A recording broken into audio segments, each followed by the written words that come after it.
Antarctica. Ultima frontieră.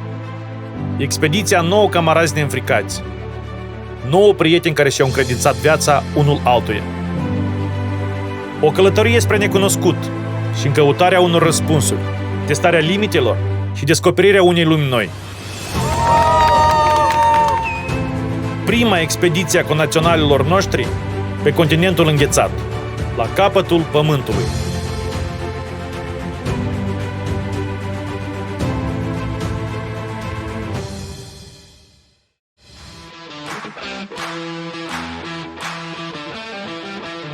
Întotdeauna mi-am dorit să traversez toate oceanele lumii pe un velier.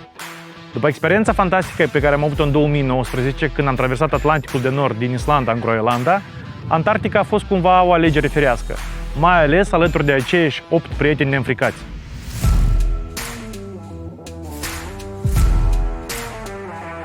Anatol Untura, El Grande Comandante. Noi îl supranumim Amiral. Drive-ul, motorul, fără de care nu poate să funcționeze orice vehicul. Анатолий – это человек, который не видит препятствий перед поставленными целями. У него есть цель, и он находит, как достичь ее, как реализовать. И я думаю, что за такими людьми можно без проблем и без раздумий идти в любой поход, в любую авантюру вписываться без проблем. Как минимум я точно.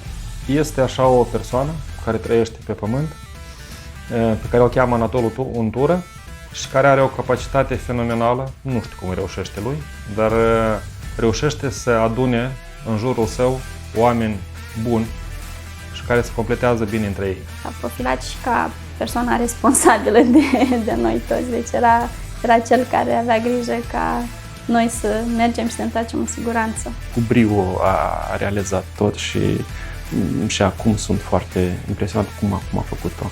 Nu știu dacă această expediție ar fi fost posibilă fără implicarea lui Anatol. Și cu asta am spus tot. Membrii echipajului sunt toți originari din Republica Moldova. E adevărat că locuiesc în diferite colțuri ale Europei. Vitalie Palanciuc, spre exemplu, și-a zborul din Geneva. Alex Bred și cu Dan Untură au pornit de la Chișinău. Mihai Melnic, Oleg Margină, Oxana Tornea, Corneliu Său, dar și umila mea persoană pornim din București. Iar Mihai Donciu din Copenhaga.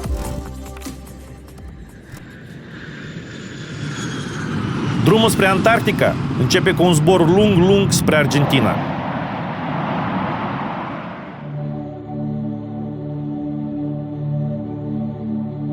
Suntem puțin obosiți, puțin așa, pentru 14 ore de zbor, emisfera sudică.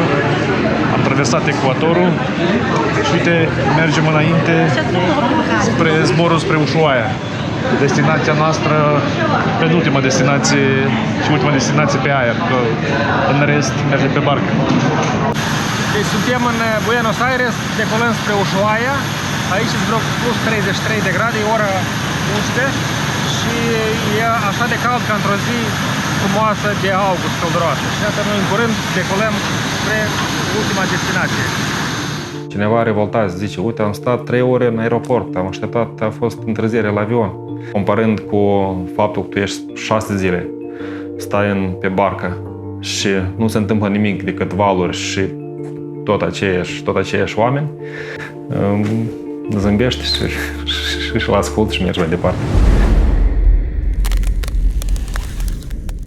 Mă numesc Dan Untura și, după cum vă dați seama, sunt verișorul organizatorului, al lui Anatol. Sunt născut în Republica Moldova, într-un orășel mic, provincial, și niciodată nu m-aș fi gândit atunci, când eram acolo adolescent, aș fi putut să am așa experiență. Am făcut medicină, am făcut și rezidențiat, am și un brevet de inovator, dar la un moment dat am decis că nu o să merg pe calea aceasta, am pornit să fac afaceri. Sunt în vânzări, conduc o companie de distribuție, materiale de construcție, decorațiuni, finisări.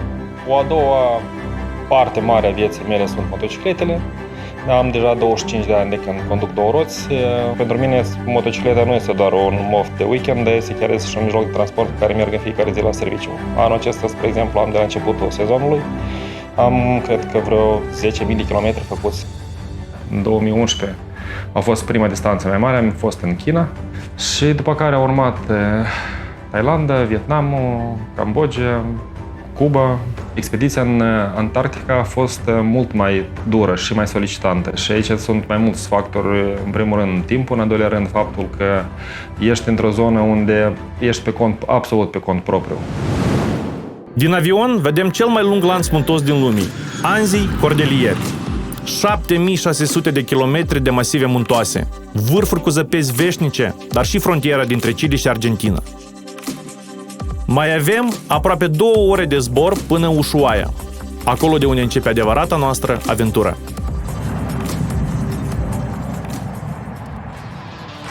Expediția noastră la Polul Sud are nu doar un scop turistic. Ne interesează încălzirea globală.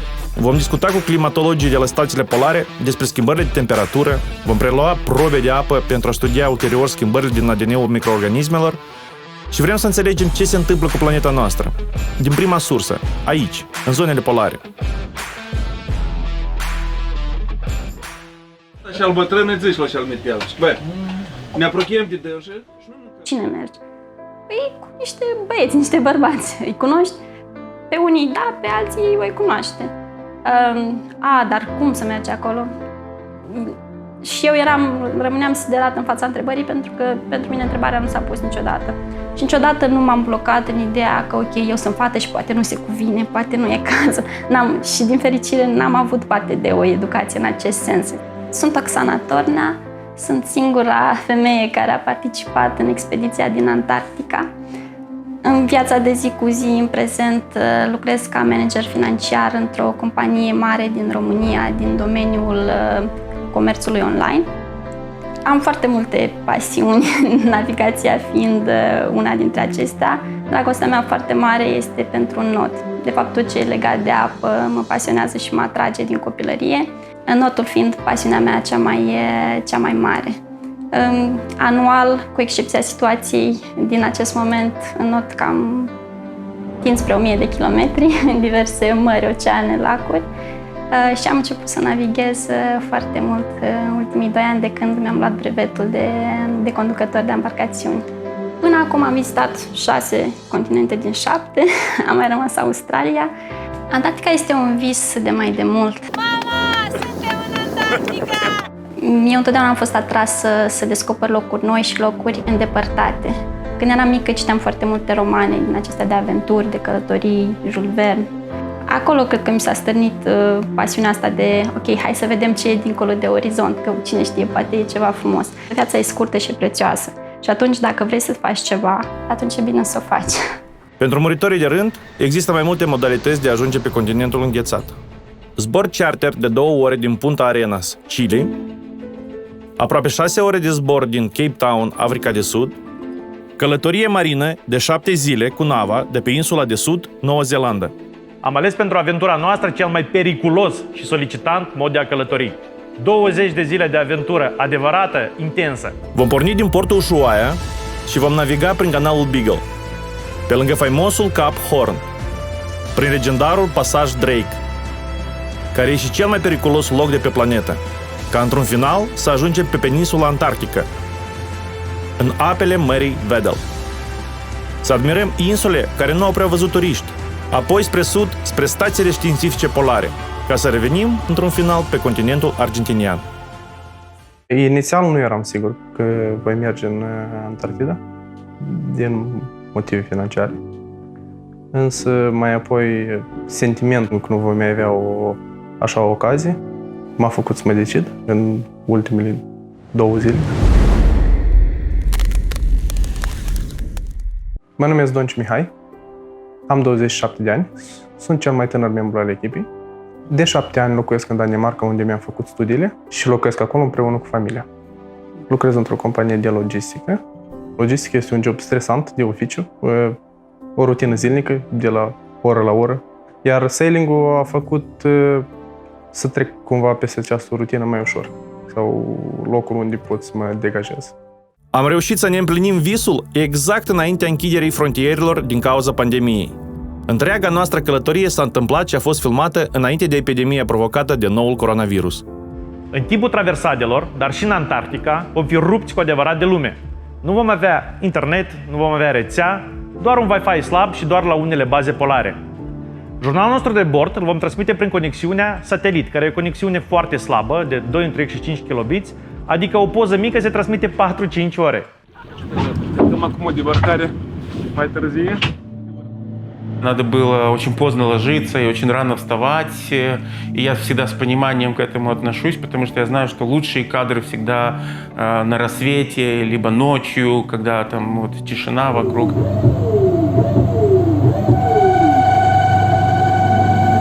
Ну, естественно, физически это тяжело. Конечно, тяжело проснуться в 5 утра, когда ты спал всего там 2-3 часа. Но я всегда на весы ставлю то, что я знаю, что это всегда будет вознаграждено. Будут классные кадры, и это мне принесет гораздо больше удовольствия в дальнейшем. Меня зовут Алекс Бред, я travel-фотограф. И уже много лет я как фотограф ориентируюсь именно на участие в экспедициях, на путешествиях. Самые яркие впечатления я получал в Новой Зеландии, на Камчатке, в Патагонии, отдаленные уголки нашей планеты. Антарктика — это какая-то была такая мечта, на мой взгляд, в какой-то степени недостижимая для меня. Но все равно я, естественно, не переставал верить, потому что когда-то в свое время я также думал и о Новой Зеландии, также думал и о Камчатке. И судьба все равно направила меня туда, дала мне возможности туда попасть. И то же самое случилось с Антарктикой. Мне очень хотелось увидеть китов. У меня была такая голубая мечта увидеть этих величественных созданий, оказаться с ними просто рядом, почувствовать их энергию, их мощь. Одна из самых сложнейших задач при съемке на яхте, вообще на любом судне, в море, это качка. И не потому, что там тебе становится плохо, а потому что сложно удержать стабильно камеру. Сложно использовать электронные стабилизаторы, когда тебя заливает волной, потому что это очень быстро выйдет из строя. Я очень хочу, чтобы наши зрители простили нас за некоторые, может быть, не очень четкие, не очень резкие кадры. Антарктика, она стоит абсолютно обособленно. Несмотря на то, что я уже побывал в сильных штормах и до этого, но то, что я увидел в заливе Дрейка, это nечто уже другой уровень какой-то абсолютно. Acest capăt de lume a fost descoperit de portughezul Fernando Magellan, primul explorator european care a condus și a reușit o expediție în jurul lumii. El a fost primul care a descoperit o cale din Oceanul Atlantic spre un ocean liniștit, pe care l-a numit Pacific, prin periculoasa strâmtoare care îi poartă și astăzi numele. De-a lungul coastei Argentinei, Magellan a întâlnit grupuri de băștinași pe care i-a numit patagonezi, adică picioare mari, iar regiunea a devenit astfel Patagonia. Din ghinion, vasul nu s-a putut apropia prea mult de țărmul sudic, iar pentru că localnicii ardeau ruguri pe țărm, a denumit grupa de insule de la capătul sudic al Americii de Sud Țara de Foc, sau Terra del Fuego.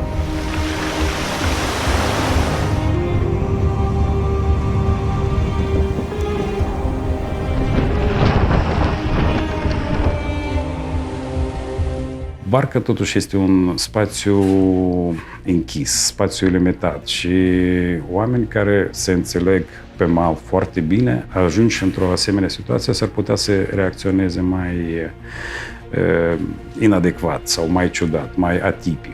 Și atunci skipperul, pe lângă cunoștințele sale tehnice și cunoștințele de a conduce o barcă, ar trebui să devină și un mediator.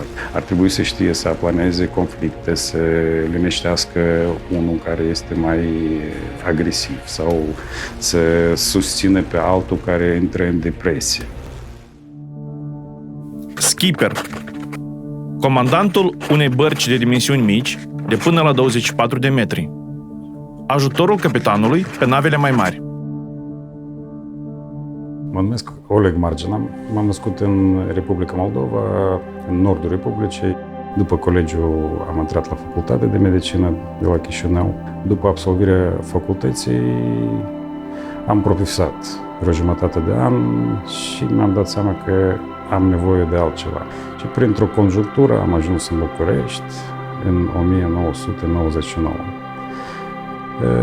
După care am lucrat la mai multe companii multinaționale, dar la un moment dat mi-am dat seama că nu este ceea ce îmi doresc.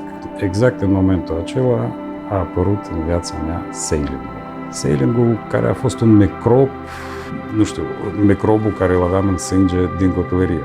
Încă în copilărie m-am ocupat de navomodelism. În momentul când am dat de bărci, s-a schimbat viața, am terminat cariera mea în multinaționale, am participat la regate, am fost atât de activ și atât de bine m-am pregătit că destul de repede am ajuns să fiu și instructor de sailing la cea mai renumită școală din țară.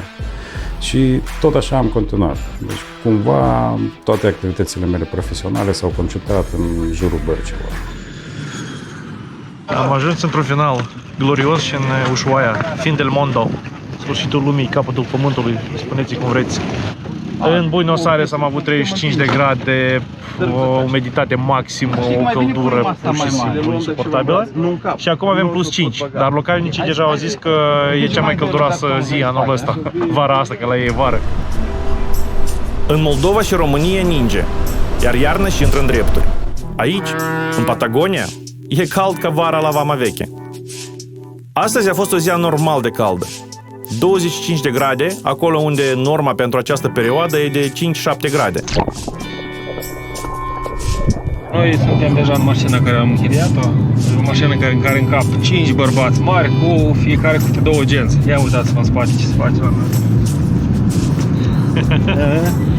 E o mașină super basic, altele nu sunt aici. Și mergem spre căsuța pe care am închiriat-o, unde va sta 3 zile cât pregătim barca.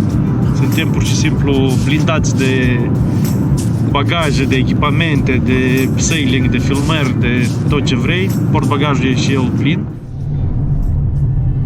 Bagajul meu a fost, de fapt, cred că 15% conținea tot acest echipament medical. Rolul de medic mi-l asum de fiecare dată când merg într-o călătorie cu persoane care nu sunt din sfera medicală din cauza vocației mele, așa presupun. Eu nu întreb, vreți să fiu eu medicul vostru, eu mă consider din start medicul echipei unde am fost. Eu mă simt dator să-i acord primul ajutor și să fiu primul lângă el. Mă numesc Mihai Melnic, sunt originar din Republica Moldova, m-am născut la Chișinău. Am absolvit Facultatea de Medicină și Farmacie Nicolae Testimițanu din Chișinău, iar de aproximativ 20 de ani m-am mutat cu trai în București, în România, unde practic în continuare medicină și sunt specializat în cardiologie și supra-specializat în cardiologie intervențională. Sunt un pasionat de călătorii.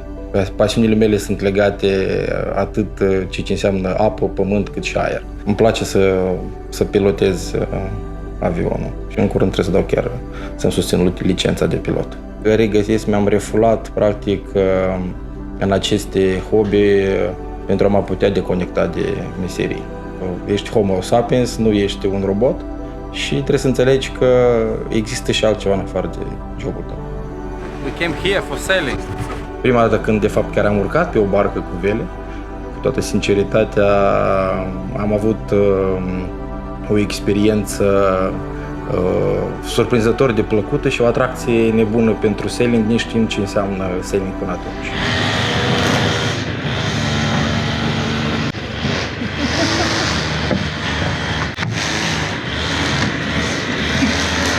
E bun așa.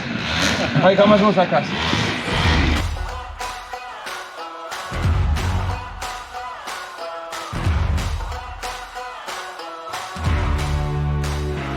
Vino roja. Roja, vino roja. Vino roja? Roja. Vin roșu. Bun. Cerveza marca Beagle. Beagle. Like channel, like canal Beagle. Yes. Ok.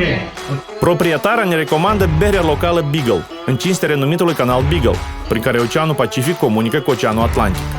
Este priveliște din dormitoarele noastre pentru următoarele câteva zile. Canalul, nu berea, evident. Ai făcut un slow-mo? Aici dormim noi. Aici citim cărți de seara de 8. Da. Și asta Admirăm priveliștea asta care vedem pe fereastră. infinitul. Asta e canalul Beagle, da? Și undeva în direcția aceea trebuie să mergem. Noi spre Antarctida, peste 2 zile și jumătate.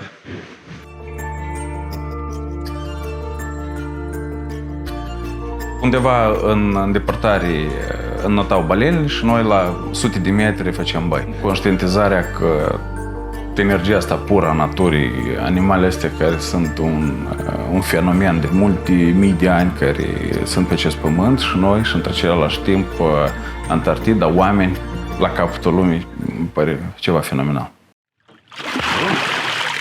Bun.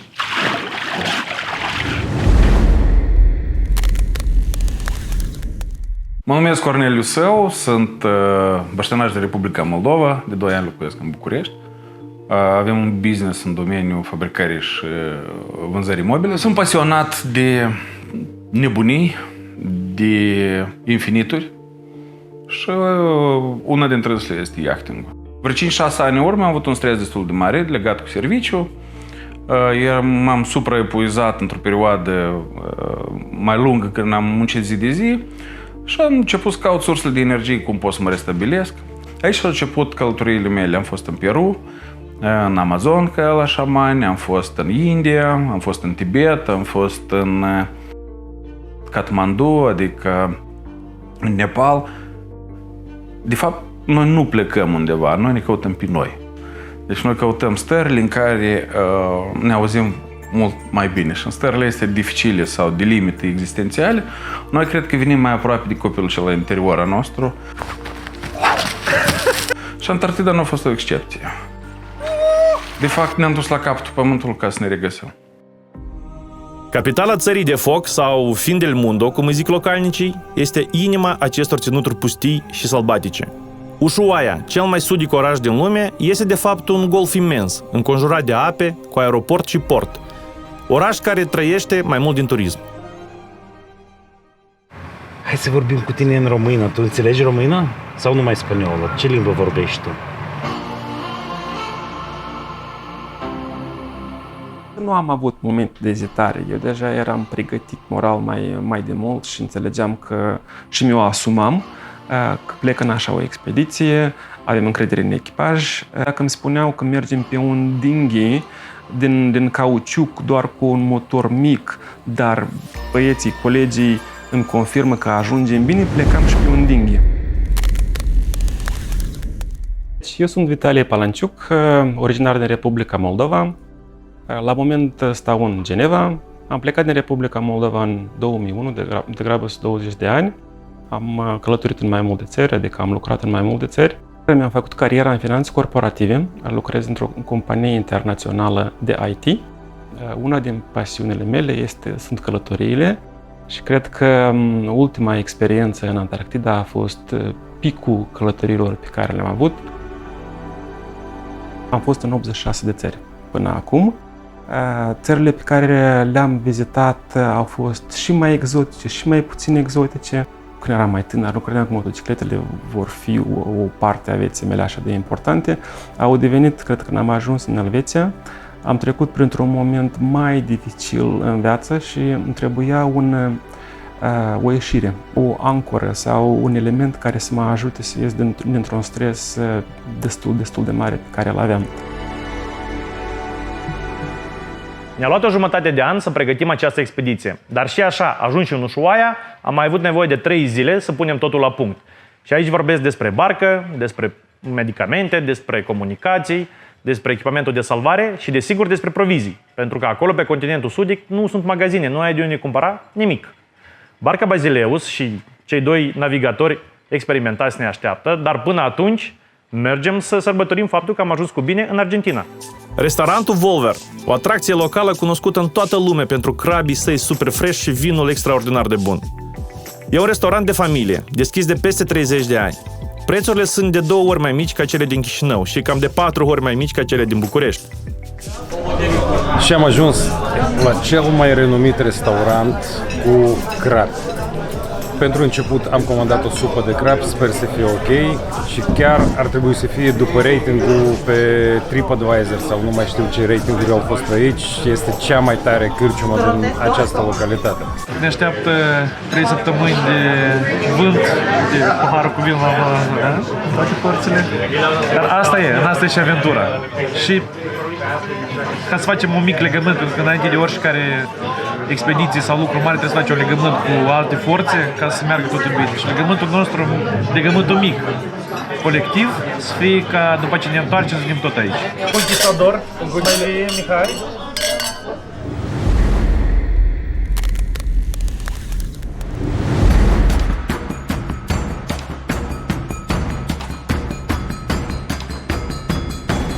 So many crime is for money. Viva Romania! Uite și castorul.